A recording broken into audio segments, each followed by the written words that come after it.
दोनों तो ठीक है। और आपको उसके बाद इसका जो कलर लगाने हैं, इसके बाद आपको जो कलर का लेना है, ठीक है। तो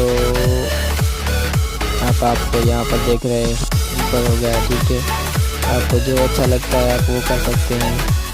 तो मुझे अगर आपको पूरी लाइट चाहिए, जाइए यहाँ पे देखो, यहाँ पर भी आ रही है ये लाइट, ठीक है। और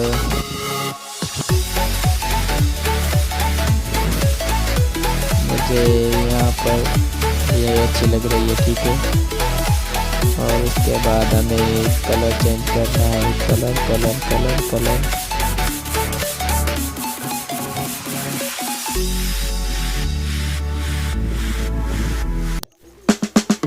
उसके बाद आपको कलर चेंज कर लेने हैं, ठीक है। मैं आपको अभी बताता हूँ। यहाँ पर आप देख सकते हैं, यहाँ पर जूम करके दिखा देता हूँ। यहाँ पर देखो कितने अच्छे लग रहे हैं, ठीक है। आप इसमें कम भी कलर दे सकते हैं, ये देखिए, ठीक है। तो अभी मैं यहाँ पर ये कर लेता हूँ। मैं इसलिए कर रहा हूँ तो ये जो वीडियो छोटी बने, ठीक है। ज़्यादा वीडियो को बड़ी नहीं करना चाहता हूँ। तो आपको आप यहाँ पर देख सकते हैं ये अब कैसे हो गया है। और अभी ये देखो, तो आपको जैसी सेटिंग समझ में आए और उसके बाद आपको कर देना है सेव।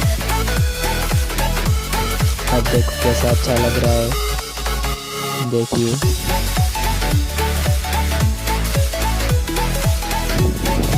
अब पीछे जाते हैं और ये जो है, इसके बाद आपको आपने हमारा वीडियो देख लिया है, तो उसके बाद हमारे चैनल को सब्सक्राइब और लाइक कर दीजिएगा, ठीक है। और आप कमेंट बॉक्स में ये लिख देना, जो आपको अच्छा लगे वो लिख देना है, लेकिन कमेंट ज़रूर कीजिएगा। खुदा हाफिज़ तब तक के लिए।